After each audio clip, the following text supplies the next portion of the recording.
누가복음 21장 1절부터 4절까지 말씀을 우리 한 목소리로 같이 읽도록 하겠습니다. 누가복음 21장 1절부터 4절까지 말씀입니다. 같이 읽겠습니다.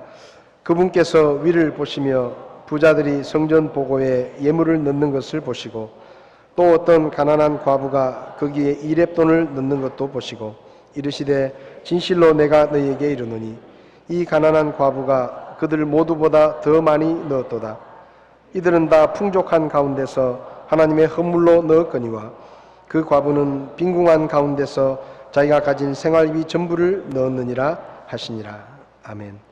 서신체로 잠깐 기도하겠습니다. 살아계신 주님, 우리에게 늘 말씀하시듯이 이 시간에도 저희에게 친히 말씀해 주셔서 우리가 하나님의 음성을 듣게 하시고 주의 말씀의 교훈을 깨닫게 하시며 믿음으로 순종함으로 하나님을 기쁘시게 할 수 있도록 저희를 도우시기를 기도합니다. 부족한 종을 붙들어 주시고 종의 입술을 하나님의 입처럼 마음껏 쓰셔서 오직 하나님의 말씀만 선포되게 종을 써 주시옵소서. 예수님의 이름으로 기도했습니다. 아멘. 자리에 앉으시겠습니다. 예배에 관한 말씀을 드리면서 지난주부터 예배는 드리는 것입니다 라는 작은 주제로 말씀을 전하고 있습니다. 오늘은 헌금에 관한 설교입니다. 헌금에 대한 설교는 성도들이 별로 좋아하지 않습니다. 그리고 어떤 분들은 교회 가면 목사님이 헌금 설교를 너무 많이 한다, 그래서 불평하는 사람들도 있습니다. 그러다 보니까 이 헌금 설교는 설교자에게도 좀 부담스러운 설교이기도 하지만 이 하나님께 우리가 헌금을 드리는 것은 예배의 아주 중요한 부분이고 또 헌금에 관한 말씀이 성경에 나오기 때문에 우리가 또 헌금에 관한 말씀을 살펴보는 것도 우리의 영적인 삶에 유익하다, 그런 생각을 합니다. 제 설교 노트를 쭉 보면 저는 1년에 한 번 아니면 2번 정도 헌금에 대한 설교를 하는 것 같습니다. 그래서 제가 자주 말씀을 드리지만 제가 헌금에 대해서 설교할 때 예배를 빠지시면 1년 내내 지나가도 헌금하라는 설교 한 번도 못 듣습니다. 오늘 헌금에 대해서 설교를 할 때 여러분이 헌금 설교를 들으실 수 있는 것은 1년에 한 번밖에 없는 기회이기 때문에 복을 받았다 이렇게 생각하시고 오늘 말씀을 들으셨으면 좋겠습니다. 오늘 본문을 보면 예수님께서 성전에서 사람들이 헌금하는 것을 보셨습니다. 부자들도 헌금을 하고 가난한 과부도 헌금을 했습니다. 그런데 의외로 예수님께서 헌금을 많이 한 부자들에 대해서는 한마디도 하지 않으시고 2렙돈, 우리 돈으로 따지면 1,800원 정도 되는 2,000원도 되지 않는 아주 작은 돈을 헌금한 한 과부에 대해서 말씀을 하십니다. 이 가난한 과부가 그들 모두보다 더 많이 드렸다. 다른 사람들은 풍족한 가운데 드렸지만 이 과부는 가난한 가운데 생활비 전부를 하나님께 드렸다라고 말씀을 하셨습니다. 헌금에 대해서 우리가 좀 이 본문의 말씀을 좀 살펴보기 전에 먼저 헌금에 대해서 우리가 좀 알아야 되는 것이 있는데요. 하나님이 돈이 필요해서 우리에게 헌금하라고 하시는 것이 아니라는 것입니다.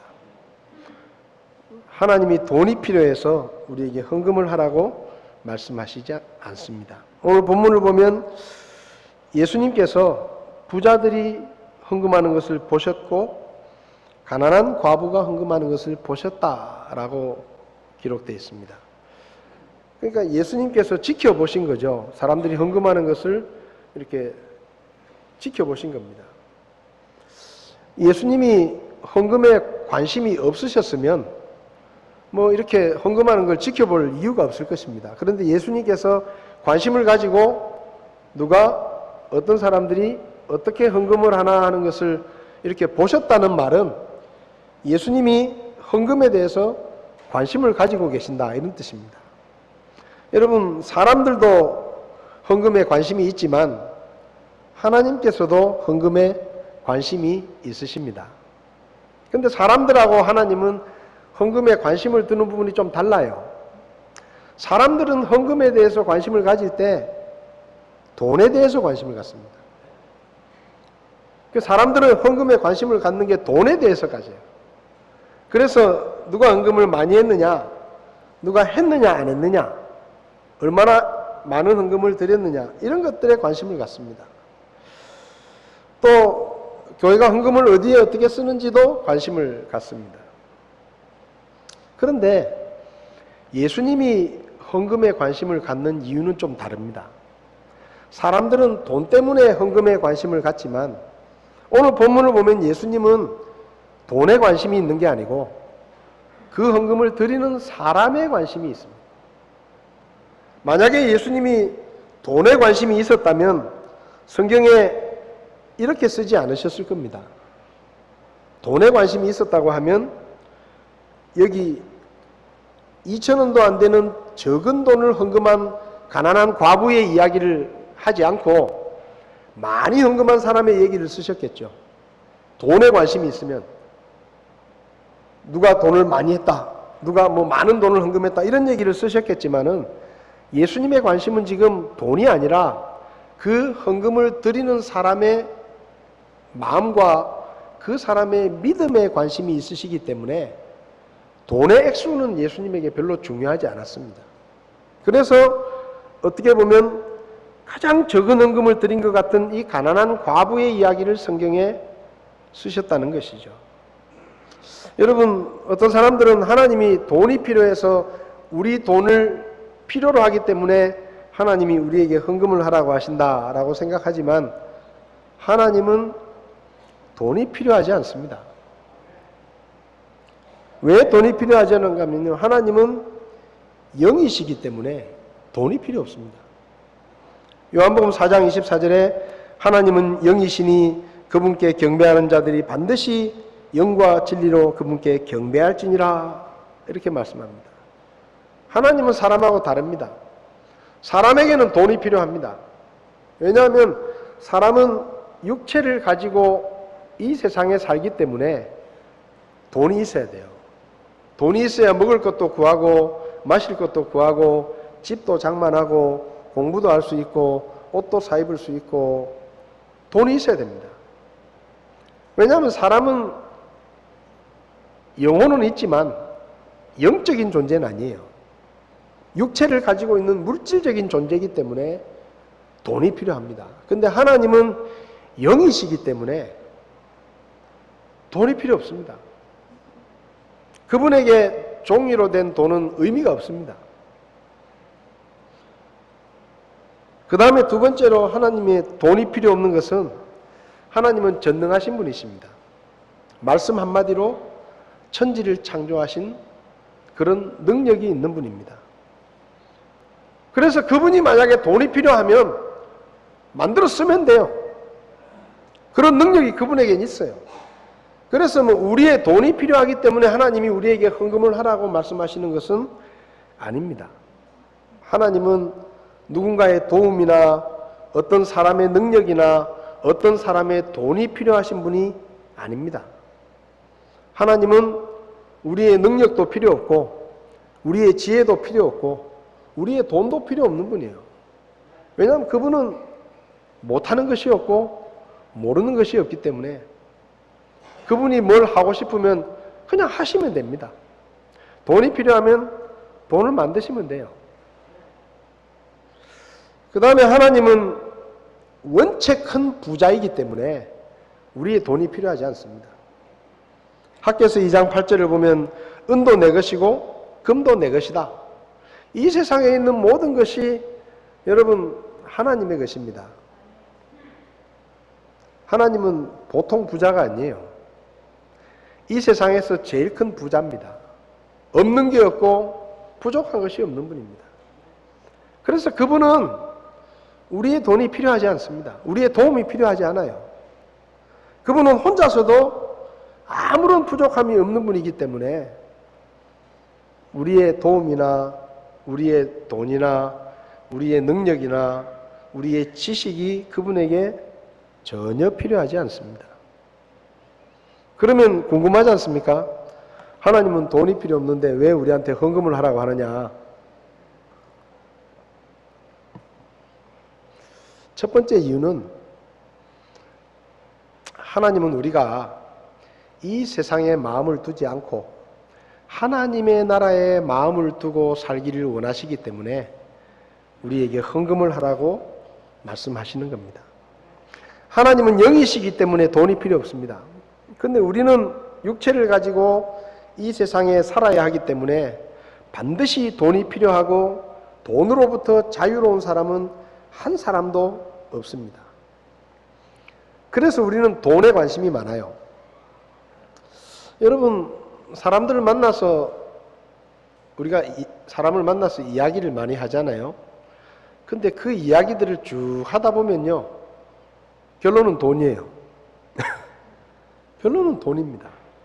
우리가 하는 생각, 우리가 하는 행동의 거의 99.9%는 돈하고 관계 있습니다. 아침에 일찍 일어나서 회사에 출근을 왜 합니까? 사장님이 난 돈 한 푼도 줄 수 없다. 그렇지만 우리 회사에 와서 일해라. 누가 가겠어요? 안 갑니다. 월급날이 있기 때문에 출근을 하는 거예요. 그러니까 돈 때문에 일하러 가는 거예요. 사람의 마음이 돈에 있습니다. 그래서 예수님은 누가복음 12장 34절에 너희 보물이 있는 곳에 거기에 너희 마음도 있다라고 전곡을 탁 찌르셨어요. 돈이 있는 곳에 너희 생각이 있고 돈이 있는 곳에 너희 마음이 있다. 뉴스를 딱 보다 보면 뭐 시작할 때든지 끝날 때든지 하여튼 뭐가 나오는가 하면 코스피 지수라는 게 나옵니다. 우리나라 주식시장의 코스피 지수, 코스닥 지수가 나와요. 그리고 뭐 주식시장에서 뭐 삼성전자 주식이 뭐 얼마 신고가를 쳤니, 얼마 나오니 많이 나옵니다. 쭉 뭐 어떤 주식은 내리고 어떤 주식은 오르고. 근데 그거 볼 때 저는요 관심 없어요. 저는 그 별 관심 없어요. 왜 관심이 없는지 아세요? 제가 주식에 돈을 안 썼기 때문에 관심이 없는 겁니다. 제가 주식에 투자를 안 했기 때문에 관심이 없어요. 그런데 주식에 투자한 사람들은 다릅니다. 주식에 투자한 사람들은요, 눈만 뜨면 주식시장이 어떻게 됐나. 오죽하면은 직장에 출근을 해가지고 너 틈만 있으면 휴대폰이나 이 컴퓨터로 내 주식이 올랐나 내렸나 이거 신경 쓰니까 오죽하면 회사에서 근무 지침에 근무 시간에는 제발 주식 좀 하지 말라고 금지를 시키겠어요. 왜 마음이 거기 갑니까? 돈이 거기 가 있기 때문에 내 마음이 가는 거예요. 저절로 가는 거예요. 돈이 있는 곳에 우리 마음이 있습니다. 하나님은 우리가 구원받은 우리가 잠시 살다가 떠날 이 세상이나 세상에 있는 것들에 마음을 두지 않고 우리가 영원히 살아야 될 하나님의 나라에 마음을 두고 살기를 원하십니다. 근데 우리가 그냥 하나님 나라에 마음을 두는 게 아니잖아요. 그래서 어떻게 하시느냐? 헌금해라 하시는 거예요. 우리는 헌금이라고 말하지만 성경은 헌금이라는 말을 다르게 표현합니다. 마태복음 6장 20절에 오직 너희 자신을 위해 보물을 하늘에 쌓아두라. 우리는 헌금이라고 표현하지만 성경은 헌금을 뭐라고 표현하느냐? 보물을 하늘에 쌓아두는 것이라고 표현합니다. 보물을 하늘에 쌓는 대표적인 방법이 바로 헌금입니다. 우리가 하나님께 헌금을 드리면 그 돈이 이렇게 저렇게 쓰여져서 없어지지만 사실은 없어지는 게 아니에요. 우리가 하나님을 위해서 무언가를 드리면 그게 바로 하나님 나라에 쌓입니다. 쌓여요. 그 보물을 쌓아두는 거예요, 그게. 그러면 우리 마음이 어디 간다고요? 돈 있는 곳에 우리 마음이 가잖아요. 그럼 우리 돈이 하나님의 나라에 많이 쌓이면 많이 쌓일수록 우리가 어디 관심을 가져요? 하나님의 나라에 관심을 갖게 되는 거예요. 땅에 보물을 쌓아두는 사람이 있고 하늘에 보물을 쌓아두는 사람이 있는데, 하나님은 우리가 땅에 보물을 쌓아두는 사람이 아니라 하나님의 나라에 보물을 쌓아두고 늘 하나님의 나라를 생각하고 하나님의 나라를 바라보고 하나님의 나라에 마음을 두고 잠시 지나가는 이 세상 나그네 인생을 살기를 원하십니다. 그래서 하나님은 돈이 필요 없지만 우리에게 헌금을 하라고 하는 거예요. 왜? 우리가 헌금을 들여서 하나님의 나라에 돈을 쌓아놔야 그나마 우리 마음이 조금이라도 하나님 나라에 가 있는 겁니다. 조금이라도. 주식시장에도 마찬가지예요. 주식시장에도 10만 원 투자한 사람은 크게 관심을 갖지 않습니다. 그런데 10억, 20억 투자해놓은 사람은 얼마나 거기만 하루 종일 그것만 생각합니다. 똑같아요. 그래서 여러분, 우리가 하나님 앞에 헌금을 드릴 때 하나님이 돈이 필요해서 내 돈을 빼앗아 간다, 이렇게 생각하고 헌금을 하지 마십시오. 그렇게 생각하지 마세요. 우리가 하나님께 드린 헌금은 하나님 나라에 차곡차곡 쌓이는 것입니다. 우리가 하나님 나라에 쌓아놔야 우리 마음이 조금이라도 하나님 나라에 마음을 두고 살 거 아닙니까? 그래서 하나님께서 우리에게 헌금을 하라는 겁니다. 그 다음 두 번째로 하나님이 왜 우리에게 헌금을 하라고 하느냐, 돈도 필요 없으면서 하나님은 자녀인 우리들을 정말 사랑하십니다. 그래서 우리가 가진 것들을 안전하게 지켜주기를 원하십니다. 그래서 하나님은 우리를 헌금을 통해서 우리의 보물을 하늘에 쌓아두라고 말씀하시는 거예요. 왜냐하면 땅에 쌓아둔 돈은 좀과 녹이 쓸어서 부패하기도 하고 때로는 도둑이 들어서 훔쳐가기도 하지만 하나님 나라에 일단 쌓아두면 거기는 좀과 녹이 없어서 없어지지도 않고 도둑이 들어서 훔쳐가는 일도 없고 가장 안전한 곳입니다. 그분의 자녀들의 보물을 가장 안전하게 지킬 수 있는 곳이 하나님의 나라에 쌓아두는 것입니다. 그래서 하나님이 우리에게 보물을 하늘에 쌓아두라고 말씀하시는 거예요. 여러분 기억하시지만 불법 도박을 해가지고 엄청 돈을 많이 벌었는데 그걸 은행에 맡기자니 이게 세무서에서 조사를 나올 것 같고, 뭐 땅을 사고 건물을 사자니 경찰서에서 찾아올 것 같고, 그래서 마늘밭에다가 꼭꼭 숨겨놓은 한 사람이 있었습니다.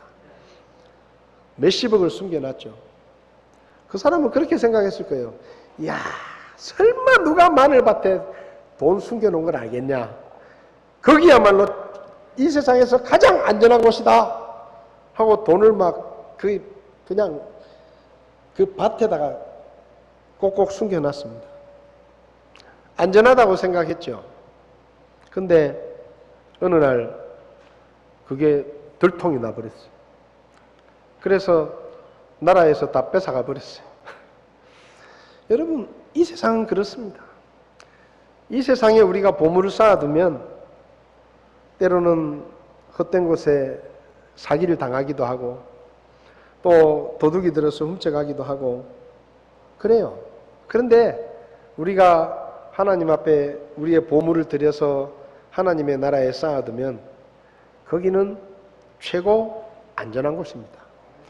그래서 하나님은 그분이 사랑하시는 우리들의 보물을 안전하게 잘 지켜주시기 위해서 우리에게 헌금을 하라는 거예요. 아침에 우리 서명경 집사님하고 이야기하다가 손자가 용돈을 받으면 뭐 세뱃돈을 받거나 용돈을 받으면 서명경 집사님이 다 뺏는데요. 다 뺏고 5만 원만 용돈으로 주고 또 필요하면 좀 더 주고 나머지는 전부 집사님이 통장을 만들어 가지고 걔들 용돈을 다 거기 통장에 넣어준다는 거예요. 그때는 야박해 보이죠. 기분 나쁘죠. 내가 세뱃돈 받은 건데 왜 할아버지가 다 뺏어가냐 이거예요. 근데 할아버지 마음은 뭡니까? 손자가 그렇게 받은 돈을 헛된 곳에 쓰지 않도록 안전하게 지켜주기 위해서 대신 관리를 해주는 겁니다. 그래가지고 얘기를 들으니까 대학 갈 때 등록금을 거기서 다 냈다잖아요. 그 부모님이 돈 한 푼 안 내고. 여러분, 이 세상에서는 우리가 아무리 지혜롭고 아무리 똑똑해도 우리에게 있는 재물들을 지킬 수가 없어요. 지킬 수가 없습니다. 빼앗기기도 하고 사기를 당하기도 하고 도둑을 당하기도 하고 때로는 그냥 장롱에 넣어놨다가 잊어버려가지고 나중에 보니까 뭐 다 없어지기도 하고 인테리어 할 때 벽 안에 숨겨놨다가 그냥 공사하는 사람이 덜렁 찾아가기도 하고 근데 하나님이 우리를 얼마나 사랑하십니까? 그러니까 우리의 보물을 그렇게 허비하지 않도록 하나님께서 가장 안전한 곳에 보관하시고 지켜주시기 위해서 우리에게 헌금을 하라고 하는 것입니다. 그리고 세 번째로 하나님은 우리에게 더 많은 것을 맡겨도 되는지 시험하시기 위해서 헌금을 하라고 요구하십니다. 성경을 보면 하나님이 큰 일을 맡기기 전에 적은 일을 맡기십니다.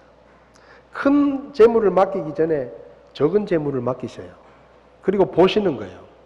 어떻게 사용하나, 제대로 사용하나. 그래서 적은 일을 잘하면 그것을 보고 큰 일을 맡기는 겁니다. 마태복음 25장을 보면 달란트 비유에서 종에게 돈을 맡기고 멀리 떠났다가 돌아온 주인이 그 성실하게 일한 종들을 칭찬합니다. 근데 뭐라고 칭찬하는가 하면요. 마태복음 25장 21절에 그의 주인이 그에게 이르되 잘하였도다 선하고 신실한 종아 네가 적은 것에 신실하였은즉 내가 너를 많은 것을 다스릴 치리자로 삼으리니 적은 것에 네가 신실했다. 내가 알았다. 내가 적은 것을 맡겼는데 네가 신실하다는 것을 알았기 때문에 이제는 내가 더 많은 것을 맡길 수가 있겠다라는 말입니다. 여러분, 하나님은 우리의 돈이 필요하지 않지만 우리의 믿음을 테스트하고 우리에게 더 많은 것을 맡겨도 되는지를 아시기 위해서 우리에게 헌금을 요구하십니다. 말라기 3장을 보면 하나님이 왜 우리에게 헌금을 요구하시는지를 분명하게 말씀합니다. 세번역 성경을 통해서 보면 말라기 3장 10절부터 보면 너희는 온전한 11조를 창고에 들여놓아 내 집에 먹을 거리가 넉넉하게 하여라. 이렇게 바치는 일로 나를 시험하여 내가 하늘 문을 열고서 너희가 쌓을 곳이 없도록 복을 붓지 않나 봐라. 하나님이 우리의 돈을 빼앗아가기 위해서 헌금을 하라고 하시는 게 아니고 더 주시기 위해서 헌금을 하라고 하시는 겁니다. 그게 성경의 원리입니다. 왜냐하면 하나님은 돈이 필요 없다 했잖아요. 여러분, 우리가 헌금을 할 때 하나님이 우리 돈이 필요해서 우리 돈을 빼앗아가기 위해서 헌금을 하라고 하신다, 이런 오해는 절대 하지 마십시오. 하나님은 돈이 필요한 게 아닙니다. 하나님은 우리가 하나님의 나라에 마음을 두고 살게 하기 위해서 하늘의 보물을 쌓아두도록 헌금이라는 것을 우리에게 요구하시는 것이고, 또 우리의 보물을 가장 안전하게 지켜주시기 위해서 헌금을 요구하시고 우리에게 더 많은 것을 맡기시기 위해서 우리의 믿음을 증명할 수 있는 기회로 우리에게 헌금을 요구하시는 겁니다. 그래서 하나님이 헌금을 하라고 하시는 것은 절대 하나님을 위해서 하라고 하시는 게 아닙니다. 우리를 위해서 하라는 거예요. 우리를 위해서. 그걸 우리가 알아야 돼요. 그러면 우리가 어떻게 헌금을 드려야 되느냐? 오늘 누가복음 21장을 보면 예수님께서 많이 헌금한 부자들에 대해서는 한마디도 하지 않으시고 2렙돈을 넣은 한 가난한 과부의 헌금에 대해서 말씀하십니다. 이 가난한 과부가 그들 모두보다 많이 헌금했다. 사람이 볼 때 과부가 드린 헌금은 아무것도 아니었습니다. 사람이 볼 때 너무 적은 것이었고 너무 하찮은 헌금이었습니다. 초라한 헌금이었습니다. 그런데 중요한 것은 예수님이 그 헌금을 어떻게 보셨느냐 하는 것입니다. 예수님이 보실 때 이 가난한 과부가 드린 이 2렙돈이라는 돈의 헌금은 어느 부자가 드린 많은 헌금보다 더 많이 드린 헌금이었습니다. 그래서 예수님이 그렇게 말씀하셨어요. 그 말은 예수님이 이 가난한 과부의 헌금을 보시고 기뻐하셨고 흡족해 하셨다는 말입니다. 흡족해 하셨습니다.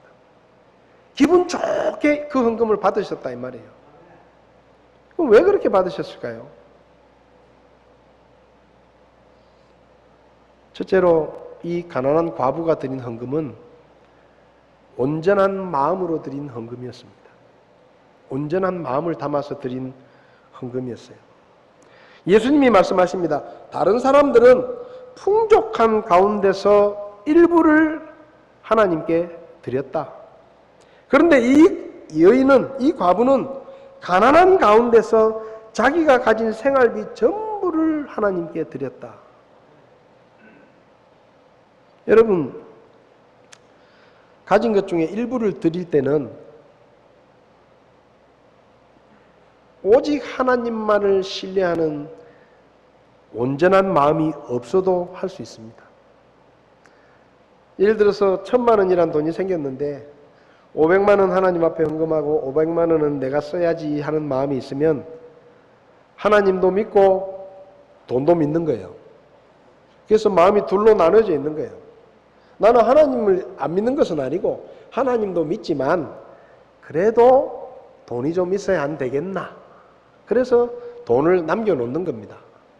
그러니까 내가 가진 것 중에 일부를 주님께 드리는 것은 마음이 두 마음이 있어도 할 수 있는 거예요. 근데 전부를 드리는 것은 두 마음을 가지고는 할 수 없는 일입니다. 내가 전적으로 하나님만을 신뢰하겠다. 나는 믿음이 없으면 전부를 드리는 것은 할 수 없는 일이에요. 근데 이 가난한 과부는 자기가 가진 전부를 하나님께 드렸습니다. 무슨 말입니까? 받으리면 오늘 먹을 게 없습니다. 내일 먹을 게 없어요. 그런데도 드려요. 어떻게 드립니까?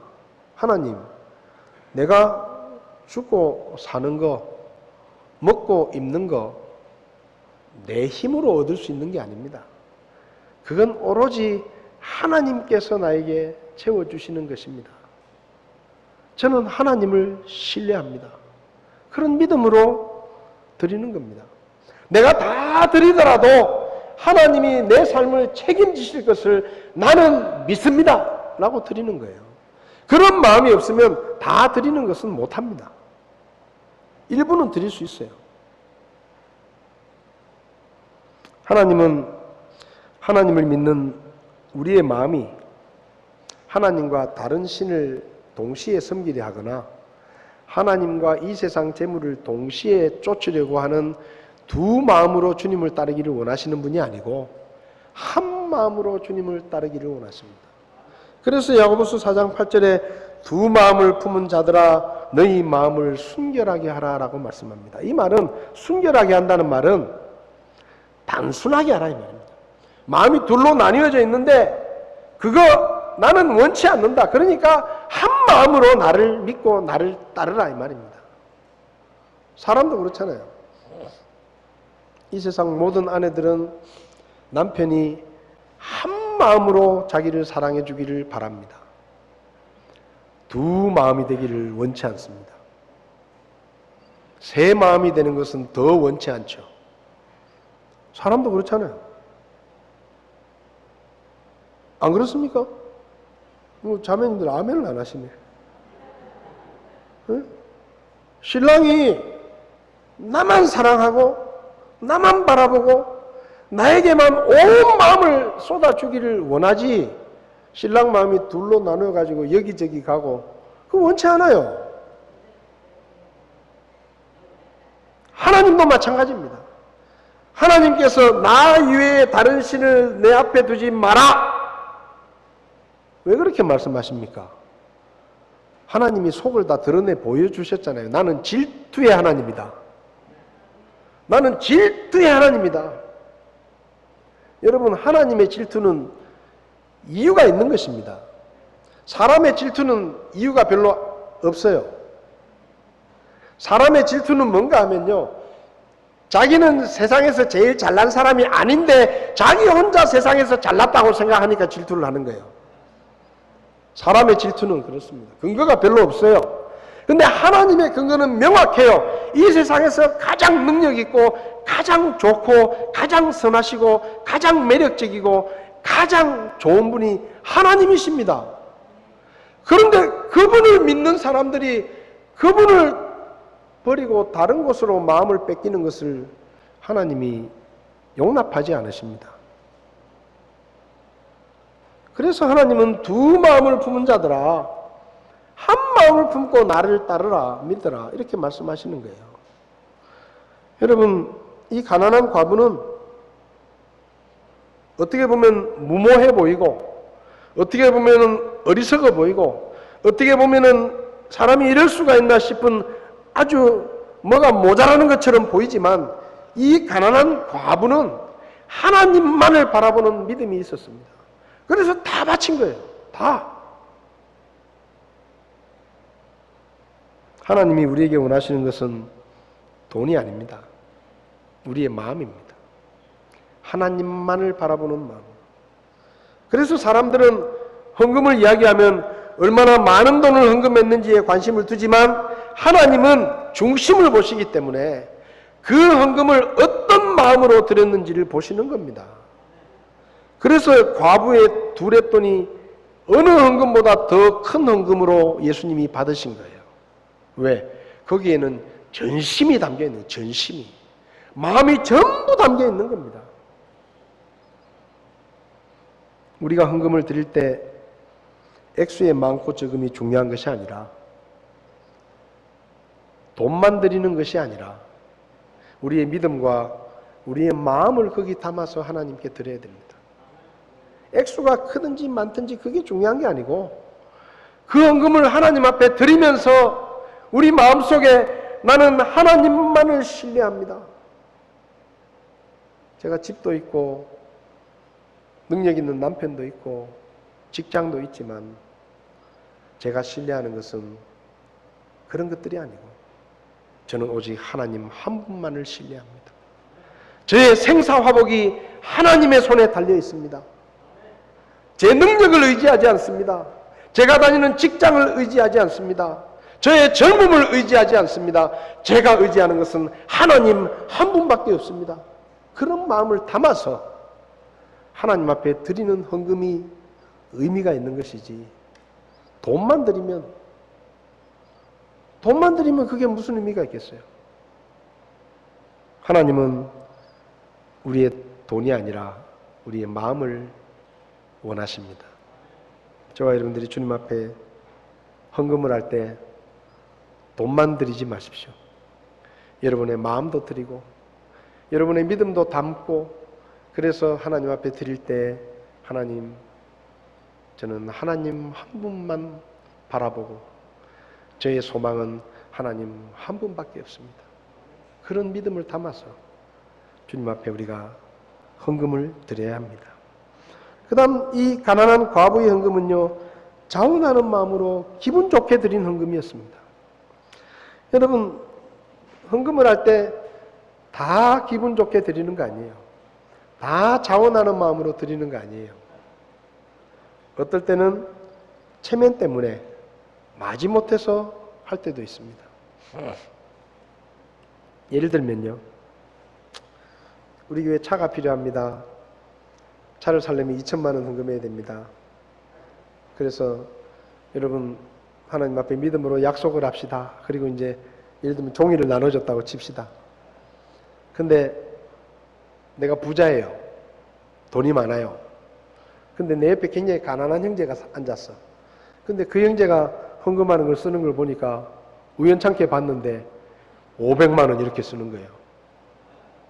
그 형제는 되게 가난한데 500만 원 이렇게 쓰는 거예요.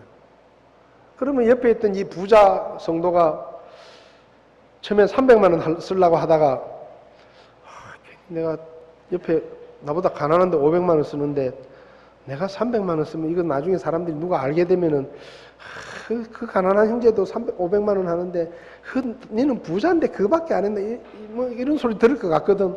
그래서 처음에 300을 딱 쓰려고 하다가 옆에 형제를 보고 600만 원 이렇게 딱 쓰는 거예요. 300만 원은 즐겁게 드릴 수 있는데 나머지 300만 원은 마지못해서 할 수 있는 그럴 수 있습니다. 어떨 때는 아까워서 억지로 할 때도 있어요. 내가 지금 헌금 드릴 형편이 아닌데 내가 지금 헌금할 형편이 내 코가 석잔데 이거 있으면 이것도 하고 저것도 할 수 있는데 그래도 하나님 앞에 드려야 되겠지. 어쩔 수 없다.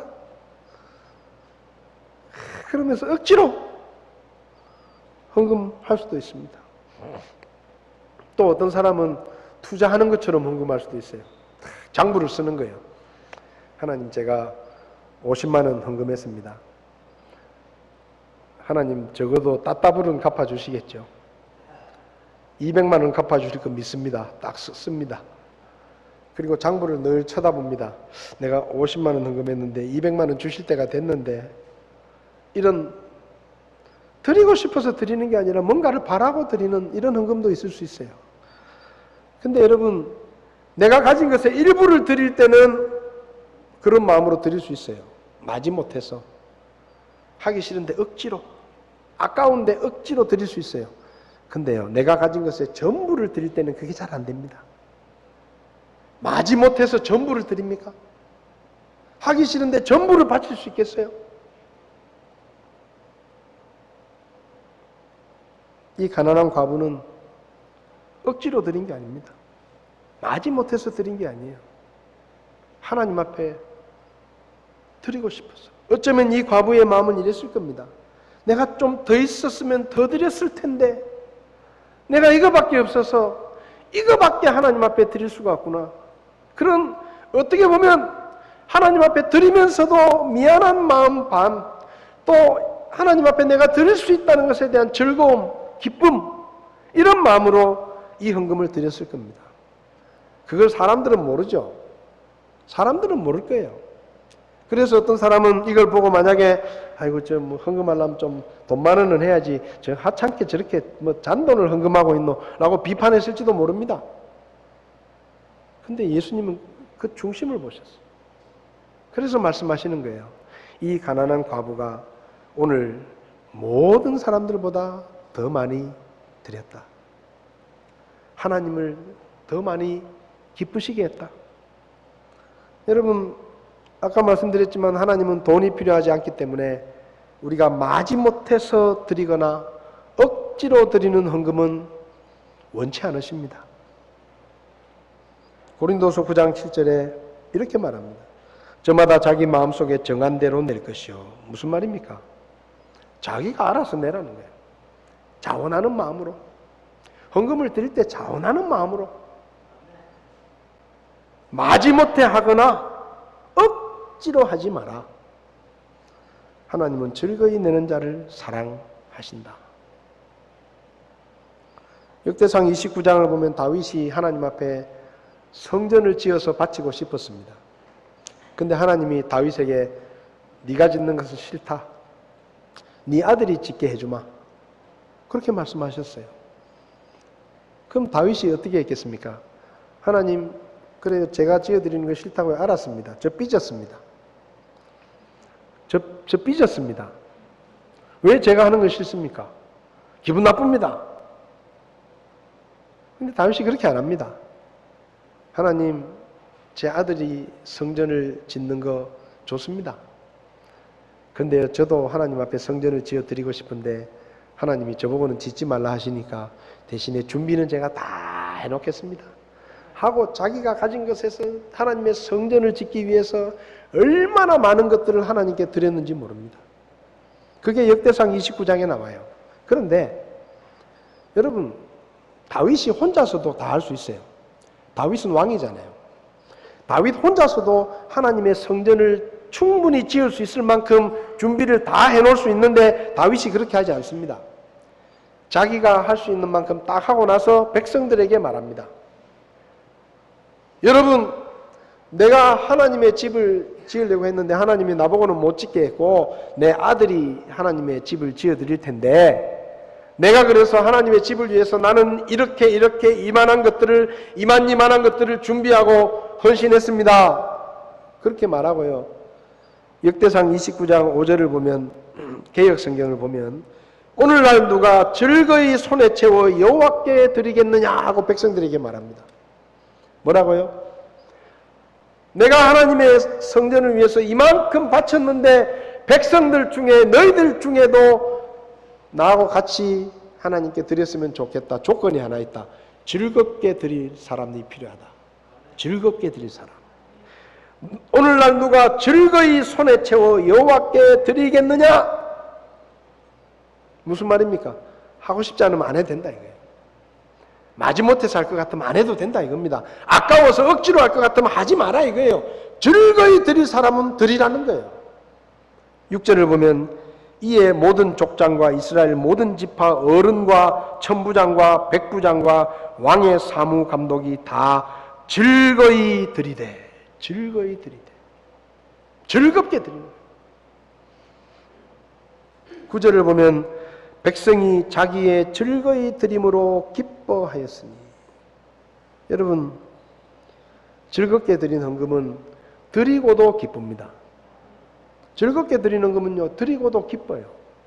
마지못해 드리는 헌금은 억지로 드리긴 드리지만 드리고 나서 아까워요. 후회가 돼요. 그때 내가 그걸 왜 봐가지고 안 봤으면 그냥 300만 원 썼을 건데. 아까워요. 드리고도 억지로 하니까, 마지못해서 하니까. 그런데 즐겁게 드린 헌금은요, 드리고도 기분이 좋아요. 기뻐요.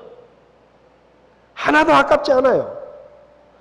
이 가난한 과부가 생활비 전부를 주님 앞에 드렸는데 아깝지 않아요. 내가 그렇게 사랑하는 하나님께 드렸는데 더 못 드려서 안타깝지, 아깝지 않아요. 주님이 그 마음을 보신 겁니다. 역대상 29장 14절에서 다윗이 말합니다. 나와 나의 백성이 무엇이간데 이처럼 즐거운 마음으로 드릴 힘이 있었나이까. 모든 것이 주께로 말미암아 싸우니 우리가 주의 손에서 받은 것으로 주께 드렸을 뿐입니다. 무슨 말입니까? 하나님, 원래부터 우리 거 아니었습니다. 하나님이 주신 겁니다. 그 주신 것에서 하나님께 드렸습니다. 그러니 우리가 얼마나 즐겁습니까? 그래서 즐겁게 드린 거예요. 17절에서 다윗이 말합니다. 나의 하나님이여, 주께서 마음을 감찰하시고 정직을 기뻐하시는 줄 내가 아나이다. 내가 정직한 마음으로 이 모든 것을 즐거이 드려 싸우며 이제 내가 또 여기 있는 주의 백성이 주께 즐거이 드리는 것을 보니 심히 기쁘도소이다. 다윗도 즐겁게 드렸고 백성들도 즐겁게 드렸고, 그러니까 드리면서 서로 즐겁고 기쁘고, 그래서 하나님 앞에 영광을 돌리고. 사람도요, 돈이 필요할 때 누군가 주고 싶은 마음이 없이 마지못해 주는 거 별로 안 반갑습니다. 여러분, 내가 정말 돈이 필요해서 한 3천만 원만 좀 해줄래? 하고 부탁을 했는데 그 사람이 이렇게 말한다고 생각해 보세요. 내가 너 도와주고 싶은 마음은 눈꼽만큼도 없는데 할 수 없지. 그리고 3천만 원 써준다고 생각해 보세요. 기분 좋겠어요? 이스라엘이 영적으로 타락한 시대 때 어떤 일이 벌어졌는가 하면 이스라엘 백성들이 하나님도 믿고 우상도 섬기고 했거든요. 근데 하나님을 버리면 욕먹을 것 같으니까 하나님 앞에 제사를 드리는 신용을 합니다. 제사를 드리는 신용은 해요. 근데 하고 싶어서 하는 거 아니에요. 마지 못해서 그냥 하나님한테 하는 척만 하는 거예요. 마음이 없으니까 어떻게 됩니까? 다리 저는 거, 병든 거, 눈 먼 거, 이런 거 가지고 하나님께 드리는 거예요. 제물로 드리는 거예요. 하나님, 눈 먼 거 하나 잡수세요. 병든 거, 이거 돈 받고 팔지도 못하는 거, 이거 그냥 버릴 건데 하나님 받으세요. 그걸 바쳤어요. 하나님이 열이 받았습니다. 여러분, 하나님도 열 받습니다. 그래서 말라기 1장 8절을 보면 하나님이 이렇게 말씀합니다. 만군의 주가 말하노라. 너희가 눈먼 것을 희생물로 드리면 그것이 악하지 아니하냐? 너희가 다리 저는 것과 병든 것을 드리면 그것이 악하지 아니하냐? 이제 그것을 내 총독에게 드려보라. 그가 너를 기뻐하겠으며 내 외모를 용납하겠느냐? 눈먼 거, 병든 거, 다리 저는 거, 그거 나한테 바치는데 그거 너희 총독한테 갖다 줘봐라. 좋다 할지. 너희 총독이 기뻐하겠느냐? 그런데 나에게 그렇게 바치느냐? 그래서 이사야서 1장을 보면요, 차라리 집어치워라. 하지 마라. 마음 없이, 드리고 싶은 마음 없이 억지로 드리는 눈먼 거, 저는 거, 병든 거, 내가 이제는 그거 먹느라고 배가 불러서 너무 피곤하고 지쳤다. 그러니까 이제 제발 좀 하지 마라. 헛된 희생물을 더 이상 가져오지 마라. 꼴보기도 싫다. 이사야서 1장이 그렇게 말해요. 여러분, 우리가 아무리 많은 돈을 드리더라도 자원하는 마음이 없이, 즐겁게 드림이 없이, 마지못해서 억지로 주님 앞에 드리는 것이라면 그것은 하나님이 기뻐 받으시는 드림이 아닙니다. 비록 적더라도, 많지 않더라도 거기 우리의 마음을 담고 하나님을 향한 우리의 사랑을 담고 즐거운 마음으로, 하나님이 나에게 건강도 주시고 직장도 주시고 돈을 벌 수 있는 능력도 주셔서 내가 이만큼 먹고 사는데 그래도 하나님 앞에 내가 드리는 일에 즐겁게 드려야지 하고 기분 좋게 하나님 앞에 드리고도 기쁨이 될 수 있을 만큼 우리의 믿음으로 드릴 때 하나님이 그 헌금을 기쁘게 받으십니다. 여러분, 오해하지 마십시오. 이 누가복음 21장의 이 말씀이 가진 것 다 드려야 하나님이 기뻐하신다는 말씀이 아닙니다. 오늘 또 집에 가서 뭐 아파트 내놓고 뭐 집 팔고 뭐 적금 깨고 그래 다음 주 헌금 가져오지 마세요. 그런 뜻이 아니에요. 다 바쳐야 하나님이 기뻐하신다는 뜻이 아닙니다. 하나님은 돈보다 그 마음을 원하신다는 거예요. 한 가지 마지막으로 우리가 알아야 될 것, 이 성경을 보면 안 믿는 사람들은요 욕할 거예요. 하나님을. 가난한 과부가 생활비 전부를 바쳤는데 그걸 낼름 받냐? 하나님이 반을 돌려주든지, 아니면 너무 어려우니까 안 해도 된다고 돌려주든지 그래야지. 뭐 그걸 그 생활비 전부를 바쳤는데 그걸 낼름 받냐? 안 믿는 사람들은 그렇게 말할 수 있습니다. 그런데요, 오늘 누가복음 21장에 다른 사람은 모르는데 예수님이 가난한 과부가 2렙돈을 드렸는데 그게 생활비 전부라는 것을 예수님이 아셨습니다. 이게 중요한 거예요. 사람들은 몰라요. 이 과부가 2렙돈을 넣으면 그게 전부인지 일부인지 모릅니다. 그런데 예수님은 아셨어요. 저는 이렇게 믿습니다. 예수님께서 이 가난한 과부의 헌금을 기분 좋게 받으시고 이 가난한 과부를 굶기시지 않으셨을 것입니다. 이 가난한 과부를 배고프게 하지 않으셨을 것입니다. 예수님이 아셨기 때문에 저는 이 과부의 인생을 예수님께서 책임지셨을 거라고 믿습니다. 왜요? 그러니까 여기 써놨죠. 만약에 예수님이 이 과부의 헌금을 낼름 받아먹고 이 과부가 그날 저녁에 먹을 게 없어서 굶어 죽었다. 그러면 이 성경 기록하면 안 돼요. 이거는 욕먹을 짓이에요. 근데 하나님께서 그 과부의 믿음과 중심을 보시고 저는 이 과부가 먹을 것을 하나님께서 공급해 주셨을 것이라고 믿습니다. 이 과부가 마실 것을 하나님께서 공급해 주셨을 거라고 믿습니다. 이 과부는 두 렙돈을 주님 앞에 드렸지만 하나님은 더 많은 것으로 이 과부의 믿음을 보시고 갚아주셨을 것이라고 저는 그렇게 믿습니다. 왜냐하면요, 하나님은 처음부터 우리의 돈이 필요해서 헌금하라고 하신 게 아니에요. 그분은 우리에게 더 많이 주고 싶으셔서 우리에게 헌금을 요구하시는 겁니다. 저와 여러분들이 하나님이 기뻐하시는 드림으로 하나님을 예배하고 돈만 바치는 헌금이 아니라 우리의 마음과 우리의 사랑과 또 우리의 즐거움과 우리의 기쁨을 담아서 하나님 앞에 헌금을 드리고도 기쁨이 있는 그런 합당한 헌금으로 하나님을 섬기는 저와 여러분들이 다 되었으면 좋겠습니다.